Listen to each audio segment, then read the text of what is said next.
Hello there, ladies and gentlemen, and welcome to Mythic Upper Blackrock Spire. My name is Tuskeh, and in this video we are going to go over the Upper Blackrock Spire on its Mythic difficulty, discussing what's changed, what hasn't, and offering suggestions for improvement during the public testing process. Before we begin, it is important to note that the content you are about to see is work in progress, and anything can change before this hits live servers. I will say this, however, I think throughout my entire day of testing these Mythic dungeons, I finally found my first ever Mythic change, and I'm very happy about that. Now, let's get started.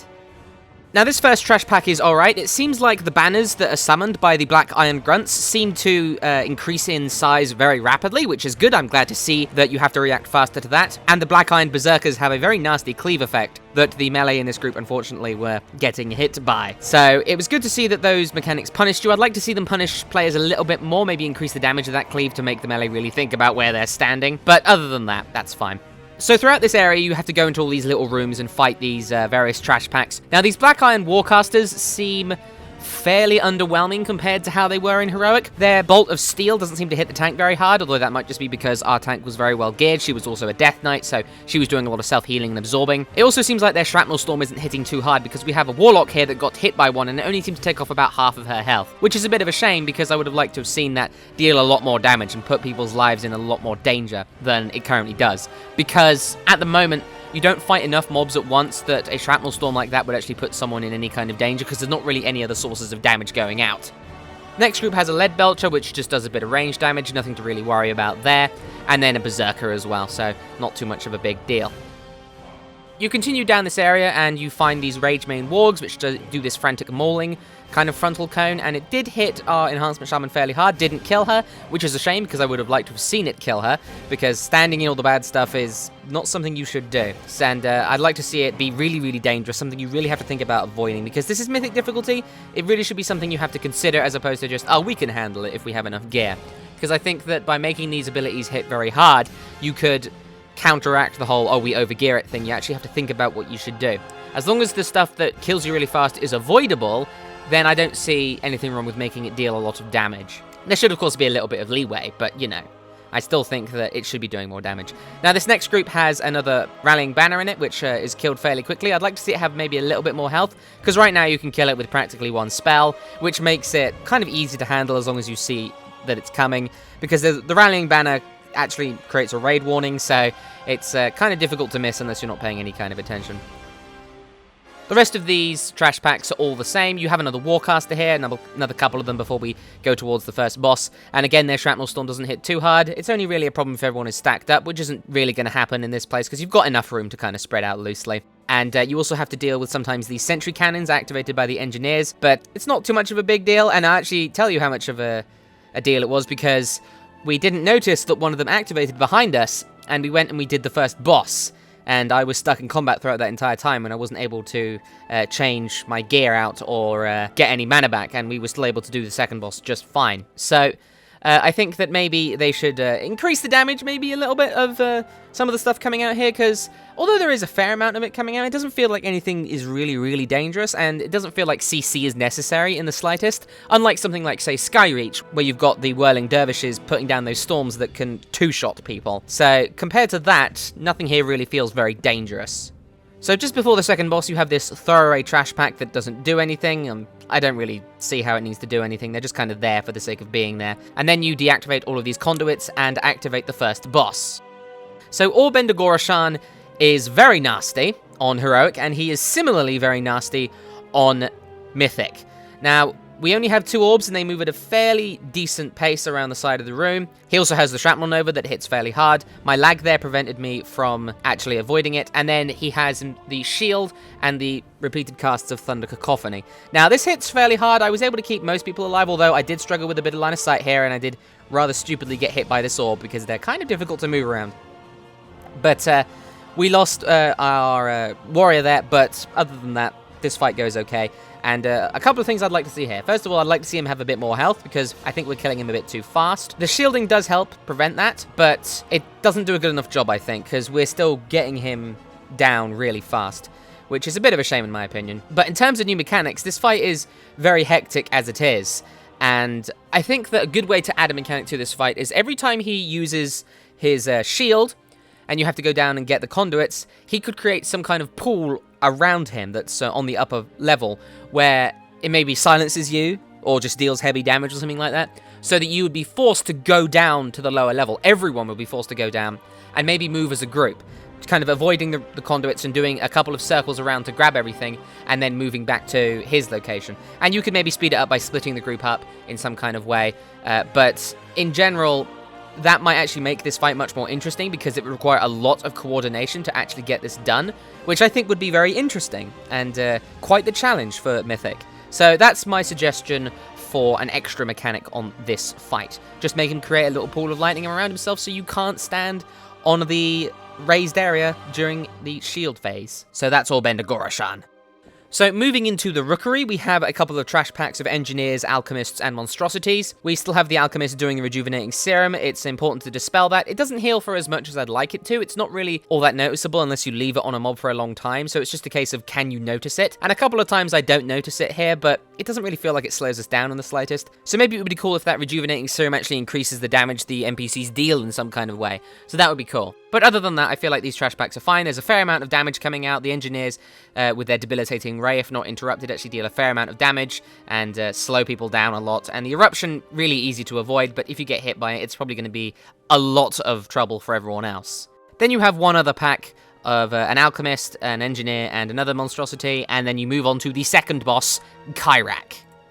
Now, the Kyrak fight is just like it is in heroic mode, and really the only technique that I've ever used for this fight is to nuke down his 2 monstrosity adds as fast as we can to avoid their eruptions, and then immediately just start nuking him down. Now, he seems to actually summon these poison pools fairly quickly, which is good. I'm glad that he does that, and he really did not like me for a lot of the stuff we had to deal with. He targeted me a lot with his fixate and with the poison effect. So I found myself pretty busy in this fight. There's plenty of damage coming around, which is good, and if you let his debilitating fixation get off for too long, then he can really kill someone. So it's important that you keep on top of everything. Now, in terms of new mechanics for this fight, what I think would be very interesting is if the 2 Draconid monstrosities at the start of the fight, maybe you can't kill them. Like, either he heals them up, maybe make his rejuvenating serum heal them up really high, but if you kill them, then he does it on himself and you can't kill him. Or actually, that might be a little bit suicidal, so maybe it might make a bit more sense to just make the Draconid monstrosities take like 99% reduced damage so that the tank can still tank them, but you have to actually deal with them throughout the entire fight while focusing Kyrak. Now, Kyrak himself has a fair amount of health. It's not massive. I'd like to see a little bit more, just a little bit, just to make the fight a bit more intense, because a lot of the damage at the start of the fight goes into the monstrosities rather than him, so all of that extra burst going into him would make the fight a lot shorter, I feel. So by making the monstrosities part of the fight throughout the entirety of it, either through making them practically immune to damage, making him heal them, or maybe spawning more as the fight goes along, I think it would make the fight much more interesting. It would just be much more challenging, I think, because once you're on top of everything, it's a lot of damage, but none of it's really life-threatening unless you screw up. And because people have been doing this for so long, chances are they won't screw up, especially if you do it on Mythic. Now we move on to some of the nastier trash packs in this dungeon, at least what we thought were going to be the nasty ones. We struggle a tiny bit on it, but actually we don't actually wipe, even though I accidentally get knocked off of the platform and down back into Kyrak's room. I think I actually die at some point here.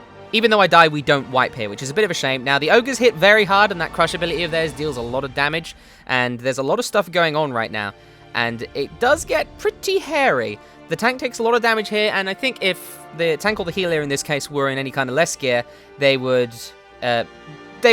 probably die very quickly. And you see there I get hit by 2 charges in a row, even though I was fairly close. I'm pretty sure I just was a little bit too far away, and I die. So I'm glad that that's there, and that it can still kick your ass. But generally the tank uses his cooldowns here, and most of the mobs are dead, so I just run back and everything's okay. I think that trash pack, we did pull a lot of them, but they didn't really feel that dangerous. So I think maybe just slightly increasing the damage on them. I don't entirely know if that's a great idea, because it would probably penalize lower geared tanks and healers, but it didn't feel that dangerous, even though we pulled a lot of them. So, and as I get back here, I mean, the tank has continued to pull without me, and everything's fine. These siege breakers, although they hit fairly hard, not as hard as I think they could, and although a tank that is in low gear or doesn't know what they're doing would probably get pulverized by these guys. But isn't that the whole point of Mythic? You have to know what you're doing. You have to have at least a little bit of decent gear.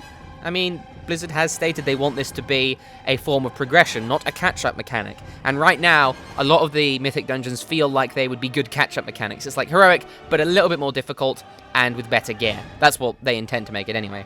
So this next trash pack consists, of, at least when we do it, of the one Siegebreaker and a whole bunch of different orcs here. Now, most of the abilities that these orcs cast are kind of pointless, and you don't really have to worry about them too much. There's this curse of healing reduction that you can get rid of, and they also do these summons, so it's important to interrupt them if you can. But other than that, this is perfectly fine. There's not really too much to worry about. The damage is minimal at best. I'd like to see some of the abilities that the casters do actually do a lot more damage, because like when they cast a Fireball or a Shadow Bolt, it's basically a melee attack, but I'd like to see them do a lot more damage with them, so you'd have to kind of play with the idea of, do we CC them, do we interrupt them constantly, or do we just focus them down, things like that, because right now you can just kind of AoE everything down and everything would be fine. I'm not entirely sure if that's what Blizzard's going for, but it does get rid of a lot of the strategy. So now we have the small gauntlet before the third boss, Commander Tharbek, and everything here is pretty much the same. You've got Ragewing Wargs in this first group with their frantic mauling that hits the tank for a decent amount. I mean, it's not life-threatening, and you've also got these Vile Maw hatchlings here that just kind of circle around.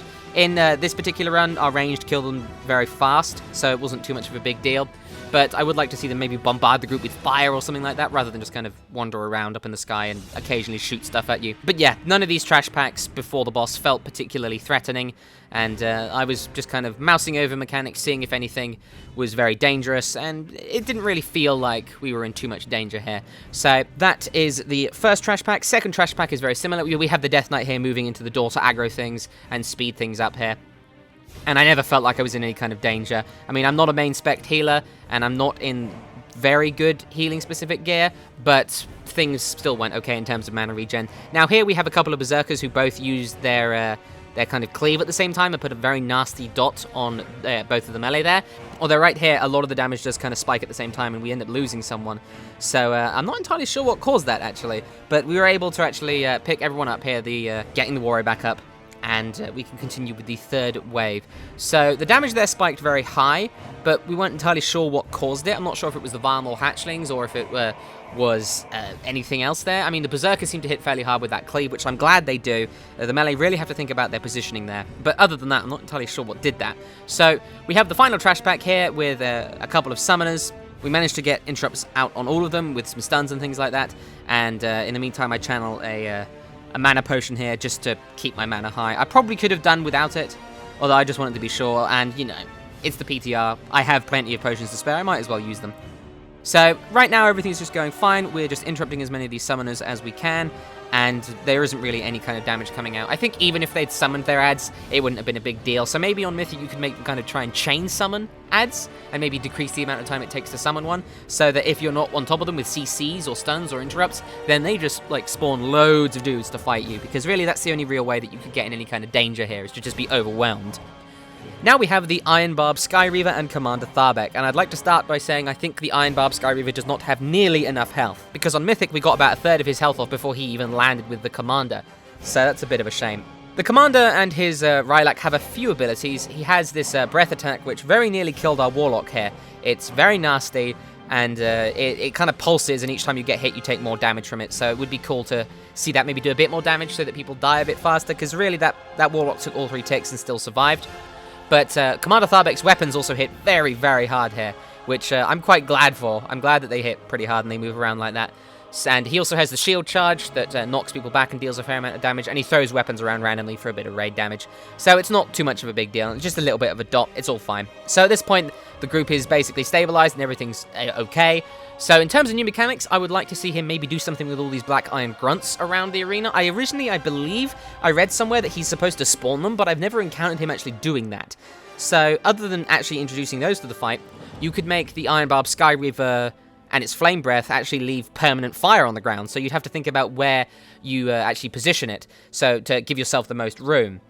You could also make weapons permanent to increase the intensity of the fight as it goes on, because you really only get 2 at a time, and it's not too dangerous. But other than that, that's kind of it, really. I mean, he's not a particularly difficult fight, so if you added the grunts, make the fire that the Rylak spawns leave fire on the ground, and make the weapons last longer, or maybe make him use more of them, and of course increase their health, it might make this whole fight more interesting and more difficult, because really it wasn't all that nasty. Moving on now, we have the nastiest mob in the instance, the Black Iron Groundbreaker. Now, if you've done Heroic or Challenge mode, you know these guys have a kind of this conal effect where they smash the ground in front of them and move forwards, and that is remarkably dangerous on Mythic. It's probably more dangerous on Challenge mode, but it does hit very, very hard, and it does actually wipe us when we accidentally pull a couple more down the stairs here. But other than that, they also have this kind of AoE fear that is very nasty, and at one point he manages to hit most of the group with his kind of overhead smash, and it deals loads of damage to them. I would like to see it kill them. I would like that only one of them could kill the group as opposed to needing two, and it would make this much more interesting. It would make you have to think about, you know, how you want to CC things if you did want to CC, and which mobs you want to handle. So that combined with a Ragewing Warg, if you increase the damage from their kind of conal frontal assault thing, then they would make this fight much more interesting and difficult, I think. So then you have all of these Black Iron Drake Keepers who run off to grab the Drakes. We unfortunately screwed up here, and we let them all get away and grab Drakes. And it got very hairy, because at one point here, we actually aggroed 2 more Groundbreakers, and in addition to their overhead smashes, their constant AoE fears eventually ended up killing the group. So we actually lost someone there really fast. We lost the warrior to a couple of overhead smashes. We get a whole ton of Whelplings and Drakes coming in, and it's just a nightmare. I'm trying desperately to keep the tank up at this point, but I can't quite do it because I get feared there, and I'm just able to save her with a Spirit Link Totem. I'm doing everything I can here to keep her alive, but I get feared again, and then the tank goes down. I put down my Earth Elemental to try and mitigate anything and to buy the group a little bit more time, but alas, it's not quite enough, and we end up wiping here. The only reason we wiped is because we let all of the Drakes out, and because we also aggroed those Groundbreakers, or Groundshakers, I believe. Yes. So that was a bit of a shame that the only reason we wiped there is because we overpulled, but I'm glad that that's there, and it's definitely a threat, overpulling there. I'd like to see those Drake Keepers maybe do a bit more. I mean, the problem is they're so easy to kill, so I'd maybe like to see them increase their health a little bit, to actually make them a little bit more threatening, because you can just kind of AoE them down at this point, and it's not too much of a big deal. But yeah, that might make CC much more interesting for this particular encounter down here. So moving on, we kill the 2 Groundshakers, and then we move on to Ragewing the Untamed. Now, this fight is actually not that difficult. In Heroic, it's fairly scary, especially during the release of Warlords. It was very scary, but all of her mechanics can be avoided in some kind of way. Well, most of them can be avoided in some kind of way, and she's not too intense if you keep on top of everything. It's only when you fall behind that things get really scary. So first of all, she has this raid damage that hits pretty damn hard. It took us off about 2/3 of the warrior's health, but that may have just been because he was out of range in some kind of way. Then she puts the fire on the ground that hits pretty hard, and the Warlock here actually stays in this fire for quite a while. She's just on the edge, probably thinks she's just about out of range of it, but with a few healing waves here, I'm just able to keep her alive, and then Ragewing does this engulfing fire, which I think should kill people, in all honesty. I mean, it hits hard, but it doesn't hit nearly hard enough for Mythic, in my opinion. Then she flies off and bombards the area with these circles of fire, and then summons all these adds. So, I mean, it's fairly intense this phase. There's a fair amount of group damage, although the damage is avoidable, and as you see here, because I've done this before, I can kind of move myself in a way that makes me avoid all of the explosions, and all of the adds are dead before she arrives. So I'd like to see either more adds or the increased health on the adds to make that kind of thing a bit less common, although our gear might have a lot to do with that. So in terms of new mechanics, I would like to see the fire on the ground become permanent, although it might actually be that. I'm not entirely sure. I'm keeping an eye on the first one that spawned, and then it has just despawned now, so it's not permanent. I would like to see it become permanent. It only seems like we can have 2, maybe 3 patches of fire at the same time. So I'd like to see those become permanent, and that would definitely increase the intensity of the fight. Additionally, I'd like to see her adds actually spawn in phase 1 and during the last phase as well when she lands on the platform, just to actually increase the intensity of the fight a little bit and just to kind of make them slowly start adding up. You could have 1 every 5 seconds or so, because I mean, they don't hurt that much and they're quite easy to AoE down. So once she lands, she gets this stacking damage buff and you just kill her, and we didn't really struggle too much with this. It was just a case of moving out of the fire and making sure that we keep everything under control. So it would be cool to see extra adds during this phase as well, and maybe also make engulfing fire a thing here, so you could face in one direction and cast engulfing fire in that direction, so you'd have to stay close to her and maybe move through her to make sure that you didn't die. That combined with all the fire would make this very intensive. You'd have to do it properly. I mean, properly, in order to get this down. Our DPS was fairly high. It wasn't amazing, but it was fairly high. So I think by adding those things in, it would make the fight much more interesting. So moving on, we have the trash up to Warlord Zaela, who is the last boss in this Mythic dungeon. And there isn't really too much to worry about here. The Black Iron, I believe they're called Flame Reavers, they're basically the Shaman. They put down these Wind Fury totems that increase the tank damage a little bit, but it's not too nasty. I mean, the tank damage can spike sometimes, and there's a lot of stuff going on. You've got chain hurls going around, and then kind of AoEs. You've got the big drakes breathing fire in directions, and it can be fairly nasty. But if you CC, this wouldn't be a problem in the slightest. So maybe it'd be nice to see the Wind Fury totem take a little bit more precedence in the fight, and making it more dangerous, making it increase attack speed more, or make them actually activate Wind Fury and hit really hard. So that would be cool. But other than that, everything here is just fine. You've got more Flame Reavers and Worm Callers and then another Iron Flight dude here, which is all fine. Not really anything too threatening here. A fair amount of tank damage and then quite a bit of bursty group damage, but really it wasn't all that dangerous because it came in bursts, and the bursts only really took out about half of everyone's health, and it gave me plenty of time to heal everyone back up. So it would be nice to see one of them able to deal about half the group's health, so you'd have to actually think about CC much more. And they only really did the burst once per fight as well, because we killed them fairly quickly. And I mean, here I am sitting here casting lava bursts and lightning bolts and things like that, so it wasn't really that dangerous. Whenever I can cast damaging spells instead of healing spells, I know that the group is fairly safe. So we have a pack here of one Flame Reaver, one Worm Caller, and an Iron Flight. Again, this isn't all that dangerous. It wasn't as nasty as the first pack, and although that was actually 2 packs put together fairly close. And we actually nearly lose our Enhancement Shaman here because of a nasty combination of abilities. Again, that's why I'd like to see the abilities do more damage, so that you'd have to think about CCing here to reduce that kind of burst that comes into the group.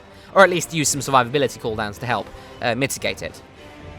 Then, just before Warlord Zaela, we have these 2 Rage Guards. Now, they don't do anything too much. They have this Frontal Cone ability, and that's kind of it. And I'm going to be kind of sadistic here and say that I'd like to see their Shockwave knock back.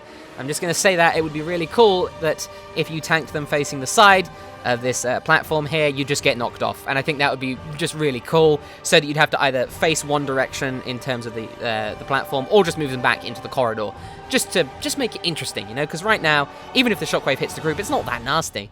I mean, they just don't hit that hard, so I think they could use a bit of attention. Finally, we move on to Warlord Zaela. Now, this is where things get interesting, because this is where either we encountered a very interesting bug, or our first ever Mythic mechanic. Now, I'm not entirely sure if she does this on challenge mode as well, but let's just go through it phase by phase. So, first of all, you have this first phase. The Black Iron Cyclone that she does hits very hard, and actually ends up mincing the melee quite a bit, but it's not too much of a big deal because I can heal through it. I'd like to see that do more damage so that the melee actually have to move out or face imminent death. And then phase 2 begins, and bang, we all die! Well, most of us die. That was quite a surprise, all of these Iron Flights just coming in and blowing us all up. Now, I'm fairly sure that doesn't happen on Heroic. They kind of come in at these intervals, and I'm not entirely sure if that works on Challenge Mode. I have done this on Challenge Mode before, and I do not seem to recall all of them coming in like that at the same time. Now, what I've discovered we do actually end up killing this, because it's very difficult, and we have to, like, battle res 3 people during the course of the fight. But the way it seems to work is that every, let's just say 30 to 40 seconds after she reaches 50% health, and immediately after she reaches 50% health and runs off on one of her drakes, most of the room gets covered in fire. The Iron Flights all come down at the same time, breathe fire, and only a small amount of the room is actually safe. At first we thought this was a bug, and we thought all of the Iron Flight were just coming down at the same time and everywhere was filled with fire, making it impossible. But it seems like there are small openings, and you need to react remarkably fast. And I mean super, super fast. And the damage that comes in is really high because you've got so many of these breaths coming in at the same time, and they just hit so hard by themselves. Together, it's really nasty. So they all come in like this, and then you have to find the right position really quickly, and if you don't, you die. So you see there is actually a gap there. You just have to find the right location quickly. And it seems like I only got hit by 2 there, but I still died really, really fast. So it's very important to find that location and get to it really quickly. So I'm really glad that that's there. I mean, these Worm Callers, or these Worm Riders even, don't really seem to be that much of a big deal. They're not that threatening. And at this point, I'm really nervous. I'm looking around constantly, trying to see where the next wave of Ember Scale Iron Flights will come in. But it seems like, rather than happening, like, constantly, but very slowly in only one section at a time, it seems like they all come at the same time, and you have to find the location really fast. And the first time we died to it after she left the platform, it was one pattern, and then the second time it was a different pattern. So it doesn't seem to have a kind of set rotation to it. It seems like it's going to be either random or in a set of patterns that changes each time you pull. So I'm absolutely stunned, and I'm so happy. So here comes the Ember Scale Ironflights again, and I make the right call and move to the right position here, although I do very slightly mess up there and move forwards. It would have been a good idea to actually move to the side and stay in that corner. So I'm really glad that this exists, and I think this is the perfect example of a Mythic mechanic. A great twist on the current conventional mechanics, and I really, really hope that this mechanic is not bugged. Because if it is, then that's a massive shame, because this right here is really hard, and it hits really, really damn hard, and I'd love for it to stay this way. I really would. I was in the middle of thinking about, okay, what could I do to make this fight more interesting? What kind of mechanics would I add? That's what I'd do.